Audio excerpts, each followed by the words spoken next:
29 de setembro. Começa agora o programa Hora e a Vez da Pequena Empresa. Confira no programa de hoje o professor Edmundo Medeiros falando sobre apropriação indébita tributária, tema iniciado semana passada. Além de muita informação. E nesta semana o presidente do Simp, Joseph Cury, recebe o professor da Fundação Getúlio Vargas, Eurico de Santi, que falou sobre a reforma tributária. Estamos no ar.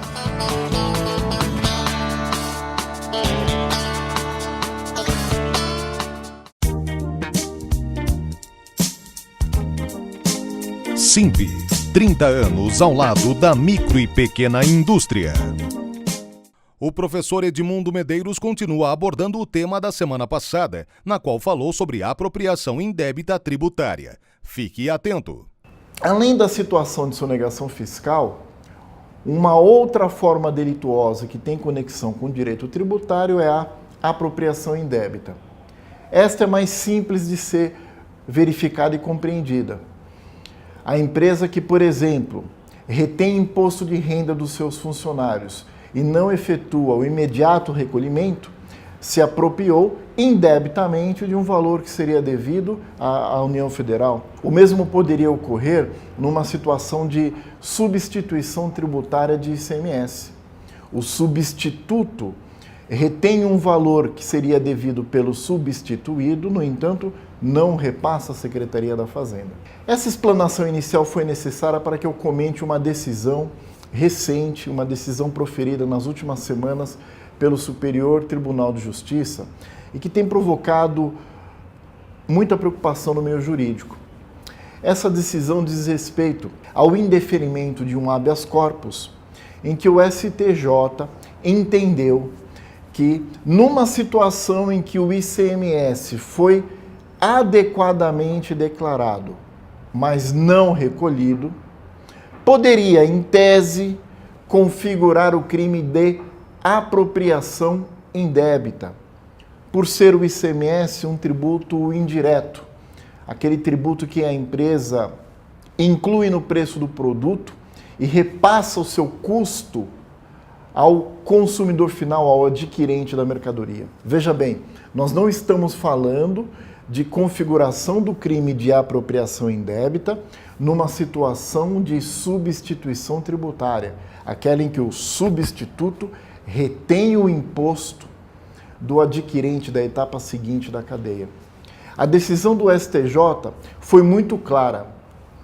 Há, em tese, o crime de apropriação pelo mero não recolhimento do ICMS não declarado pelo contribuinte. A decisão é muito preocupante. Primeiro porque inova ao estabelecer um novo critério para a compreensão do que seria o crime de apropriação indébita em matéria tributária. Segundo porque, atualmente, milhares de empresas de todos os tamanhos, Brasil afora, passam por dificuldades econômicas e, eventualmente, deixam de recolher tributos que foram adequadamente declarados, inclusive o ICMS. Com base em toda a jurisprudência construída ao longo de anos pelo Poder Judiciário, o STJ deveria sim ter afastado de plano a ocorrência desse crime. Mas não foi esse o entendimento do STJ. Por ora, não se pode dizer que há um novo posicionamento adotado pelo Poder Judiciário. Trata-se de uma primeira decisão de que se tem notícia, proferida por um tribunal superior. No entanto, a questão é muito relevante, a questão é preocupante, e nós do meio jurídico, os empresários que de forma geral lidam cotidianamente com tributos e com a dificuldade em pagá-los, devem estar atentos aos desdobramentos deste caso.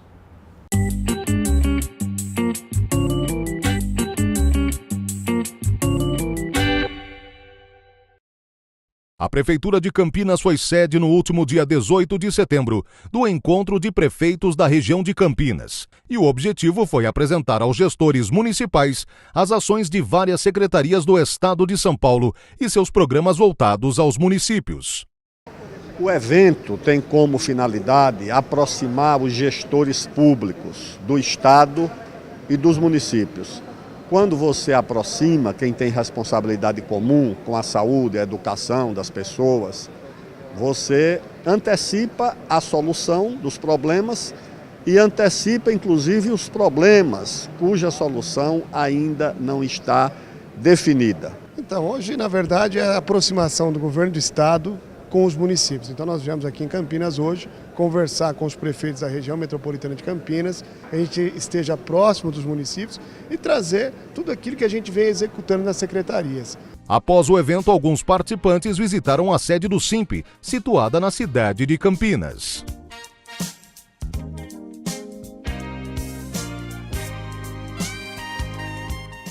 Eu quero parabenizar toda a diretoria do SIMP, na figura do presidente, nosso amigo Cury, pelo trabalho excepcional que realiza. Essa parceria com a Junta Comercial do Estado vem promovendo uma agilidade ainda maior na abertura de empresa. Isso cria um ambiente favorável ao empreendedorismo no estado de São Paulo, e é isso que o Márcio França aposta, que a gente possa estar sempre mantendo o protagonismo e a liderança, porque o estado de São Paulo é a locomotiva do Brasil.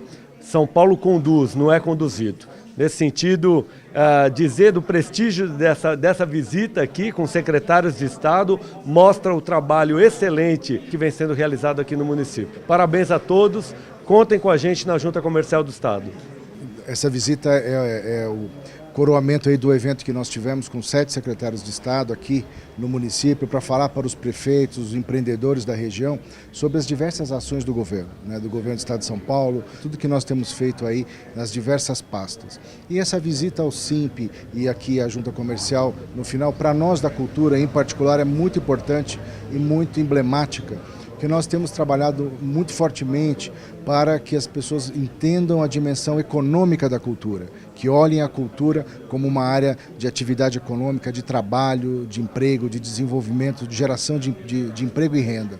Então a proposta é primeiro levar essas palestras aos prefeitos, mostrar a eles a importância dessa qualificação profissional, para que num segundo momento ele disponibilize os seus gestores mais importantes, secretários, diretores, para que façam os cursos de qualificação conosco.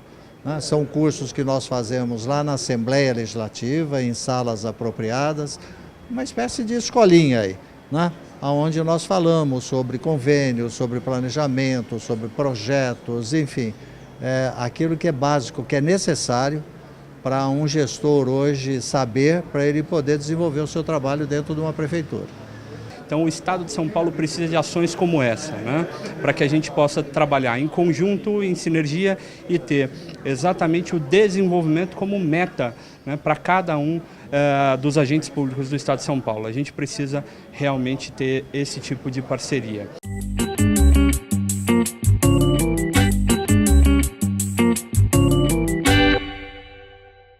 Taxa de juros.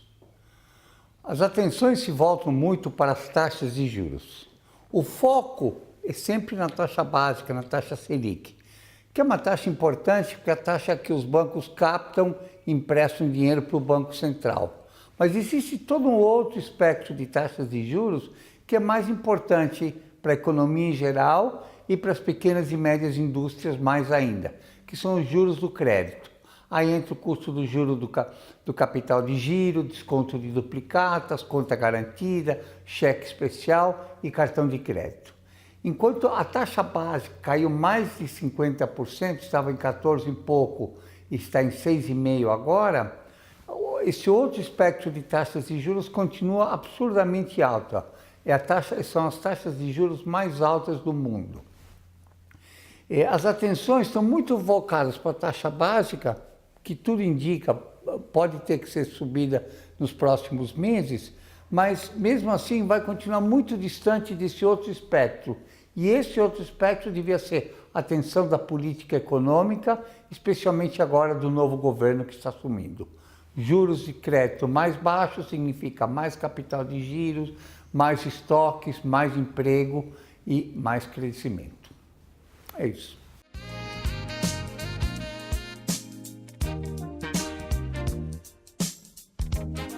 O rio Amazonas é o maior rio do mundo tanto em volume de água quanto em comprimento, com 6.397 quilômetros, chegando a 50 quilômetros de largura.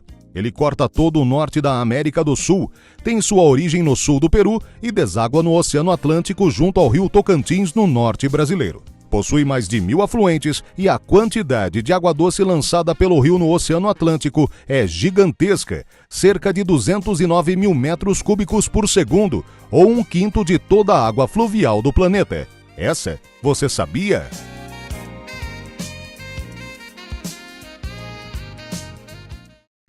No último dia 26 de setembro, a FAPESP, Fundação de Amparo à Pesquisa do Estado de São Paulo, realizou o evento Diálogo sobre Apoio à Pesquisa para a Inovação na Pequena Empresa, realizado em parceria com o SIMP.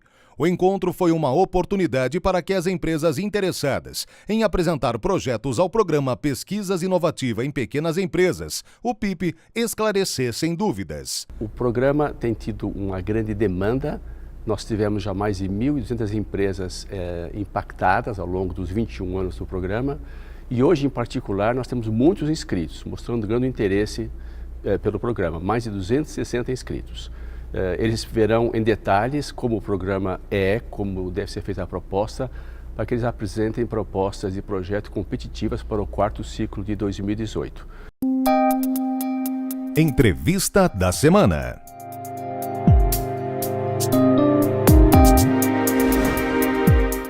O nosso convidado de hoje é o professor Eurico de Santi e o tema é a reforma tributária que está tramitando no Congresso Nacional. É um prazer tê-lo conosco. Obrigado, Curi, o prazer é meu.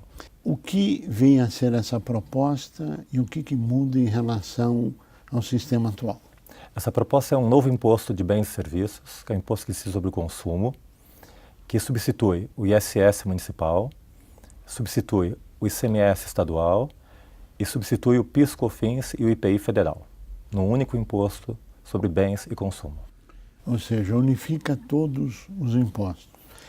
Ele é neutro, ele aumenta ou diminui a carga tributária? É neutro. A ideia é um imposto que ele vai arrecadar a mesma coisa que arrecada o IPI e o PIS/COFINS para a União, ele arrecada a mesma coisa que arrecada o ICMS para todos os estados e ele arrecada a mesma coisa que arrecada o ISS para todos os municípios. Então ele é neutro em termos de carga tributária. Existiam vários modelos de uma centralização ou não da arrecadação tributária. O que essa proposta prevê? Nos últimos 50 anos, o grande gargalo da aprovação das últimas propostas de reforma tributária foi justamente a questão federativa, de ter um imposto que centraliza e depois é distribuído e que cria dificuldade e insegurança, especialmente para estados e municípios. A grande ruptura de um modelo como esse foi feita pelo Simples Nacional. Houve uma engenharia, aplicação de tecnologia de informação, a ideia de um federalismo cooperativo que fez com que houvesse uma repartição automática da arrecadação do Simples entre União, estados e municípios. Então esse modelo trabalha justamente com essa ideia de uma repartição automática e trabalha com essa ideia de neutralidade do modelo para União, estados e municípios. É isso que vai propiciar eu creio, a aprovação desse modelo no Congresso Nacional. Qual seria a alíquota média desse tributo? A ideia é que, juntando todos esses tributos, se nós colocássemos por fora da nota fiscal de quem paga efetivamente imposto de bens e serviços, daria algo em torno de 37%, em razão dos vários players beneficiados que não pagam... Atual. Esse imposto, sendo totalmente não cumulativo, sendo alíquota por fora, ou seja, apareceu destacada na nota fiscal de uma forma transparente para o consumidor, ele seria de 25%.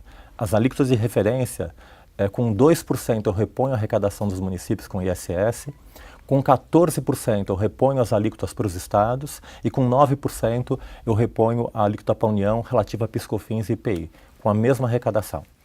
Existe uma fase de transição de um modelo para outro? Sim, é o que nós chamamos de URV tributária. Lembrando aquela URV que teve no Plano Real, substituindo o modelo econômico e uma nova moeda. A ideia é que a grande trava da reforma tributária dos últimos 50 anos foi justamente esse tema que foi se acumulando e se adaptando nessa circunstância não de arrecadar, mas de dar benefícios e incentivos fiscais, incentivando essas várias guerras fiscais entre União, estados e municípios. Então, o modelo prevê uma transição de 10 anos, em que eu começo com um novo imposto com alíquota de 1%, totalmente informatizado para o contribuinte. Então o contribuinte não vai sofrer mais obrigações acessórias, pelo mesmo SPED, pela mesma informação que vem, que vale para o ICMS, PIS/COFINS, eu consigo calcular esse imposto e de ofício oferecer para o contribuinte. E faço uma transição de 10 anos, que eu vou tirando o sistema antigo, vou tirando os benefícios fiscais antigos, para que quem recebeu benefício fiscal, enfim, tenha tempo, tenha uma transição de 10 anos para renegociar contratos e reorganizar o seu negócio. Em última análise, o que nós estamos dizendo é que acabam todos os incentivos fiscais e tributários das isenções atualmente existentes. Há uma transição mundial nos modelos de IVA, de tributação sobre o consumo, que vai do modelo zero, que começou na França e o Brasil copiou, e que foram avançando no decorrer dos últimos 50 anos. Então, o modelo mais aprimorado é o que chama-se IVA 4.0. O modelo específico desse imposto está na Nova Zelândia. Então, é um imposto com alíquotas uniformes para todos os produtos, não há diferenciações entre produtos e não há diferenciações entre os setores, totalmente não cumulativo, devolve os créditos automaticamente quando são acumulados, com uma legislação hiper simples. Exportação será tributada? Não, nunca. A ideia justamente do imposto como esse é que é um imposto que incide sobre o consumo e ele é sempre destino. Se foi consumido no Brasil, ele é tributado no Brasil e a arrecadação vai para o Estado, para o município, onde ocorreu esse consumo. Se foi exportado, ele não incide, é devolvido todo o crédito para as empresas que foram antecipando esse imposto no decorrer da cadeia. Então, a arrecadação não mais será na origem, mas sim no destino. Totalmente no destino, que é o padrão internacional de IVA. E com isso, eu faço uma magia muito importante, que eu empodero o cidadão eleitor. Ou seja, quem mora em São Paulo e está pagando 25%, por exemplo, de IVA, paga uma alíquota de 2% para o município, o prefeito pode, negociando com a Câmara dos Vereadores, por lei, aumentar esse imposto de 2% para 3%. Só que os preços em São Paulo vão subir. E eu vou ter que discutir isso nas eleições. Então, eu faço um empoderamento político do debate sobre carga tributária com a população. E o teto é de 25% ou poderá ser 25% mais 1 ou 2, ou seja lá o que for que o município vai cobrar ou que o próprio Estado vai cobrar? Cúria, nós temos discutido por muito tempo, e há várias propostas, assim, uma pretensão de que o direito interfira na carga tributária. Então é proibido aumentar além de um dado sentido. O direito não tem esse poder. A gente sabe o que vai acontecer, eu vou politizar o que é carga tributária, então o direito não se presta a isso. Num modelo como esse, bem desenhado, eu dou transparência para o consumidor eleitor de quanto ele está pagando de carga tributária, de modo a tornar esse problema um problema político. Eu uso o desenho legal, eu uso a lei para que só através de lei eu posso aumentar ou reduzir o tributo. Se reduzir, tem problemas de responsabilidade fiscal. Não é reduzir para um setor, é reduzir para todos os setores. E se eu aumento para todos os setores, eu aumento os preços relativos. Então, isso afeta diretamente o consumidor. Então, eu não preciso mais de ter travas jurídicas proibindo o aumento. Você pode fazer o que você quiser, desde que você tenha responsabilidade política com o eleitor, e o eleitor vai lembrar de quem está aumentando carga tributária e vai precisar de justificativa para isso. Nesse cenário, onde se acaba com as isenções tributárias, se tem um período de 10 anos de transição, como ficaria o Simples? As empresas que estão enquadradas no Simples? Eu acho que o Simples é a inspiração para esse modelo e nós sabemos o tamanho da plataforma do Simples, quantas empresas têm envolvidas no Simples. Então, o que a gente desenhou até agora é que seja opcional para as empresas do Simples. Ou seja, num modelo como esse, as empresas pagam 0 de carga tributária. Então, esse modelo foi desenhado por Siemens na Alemanha no começo do século, justamente para favorecer a indústria, justamente para favorecer a distribuição de serviços, de riquezas e melhorar o ambiente de negócios. Então, a empresa paga 0. Se exportar, não paga nada. Tudo que acumula de crédito, devolve. Então, é imposto para incidir 0 de carga tributária. Então, hoje em dia, há um ônus da tributação sobre o consumo sobre as empresas do Simples que não se creditam nas suas compras e tem ainda o ônus de ICMS e PIS/COFINS relativo dentro da alíquota do Simples. Quem optar para ir para esse modelo, primeiro ele vai ser mais simples que o Simples. Vai pagar 0 de tributação sobre o consumo vai dar crédito, vai se creditar e fica a opção para as empresas que atuam nos limites, não estão no meio da cadeia, são pequenos contribuintes, comerciantes, produtores, para, por opção, continuarem dentro do regime do Simples. Nesse cenário, nós temos hoje produtos que têm uma alíquota muito superior aos 25%. Existe alguma negociação, algum cenário de redução desse preço ao consumidor para ele se beneficiar dessa redução da carga tributária, ou isso ainda não está em pauta? Nós somos formuladores de uma política tributária, né? Não estamos negociando com o governo, nem propondo modificações do modelo.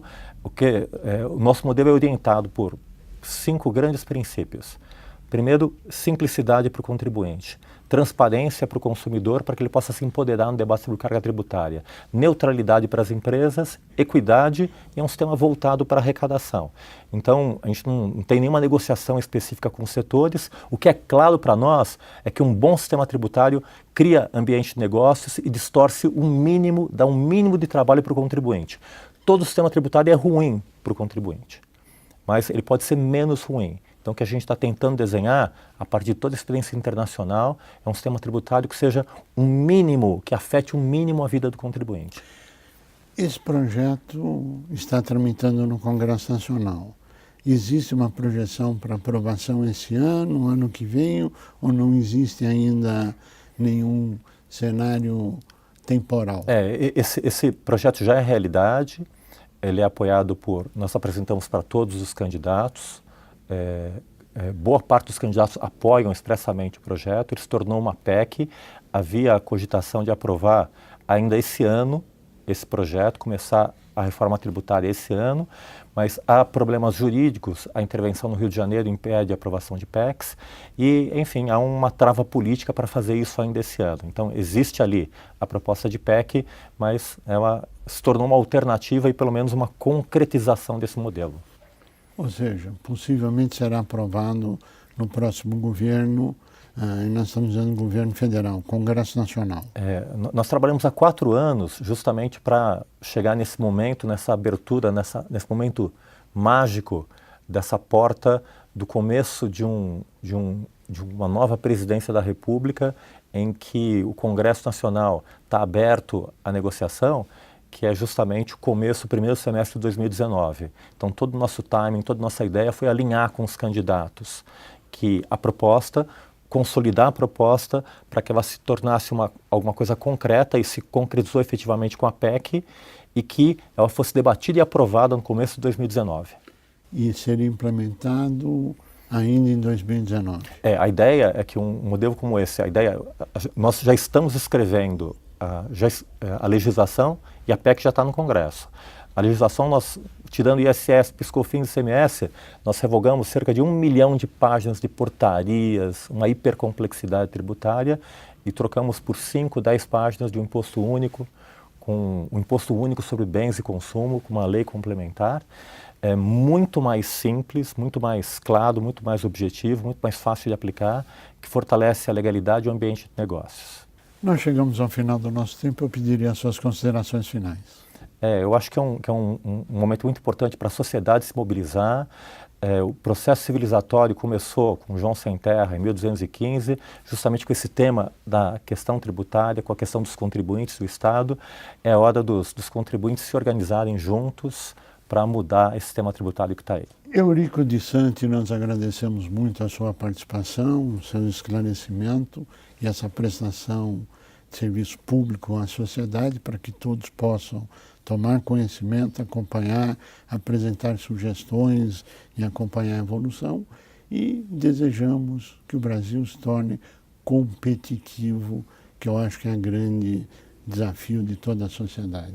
A você que esteve conosco, o nosso mais profundo agradecimento, com a certeza que estaremos juntos na semana que vem. Até lá!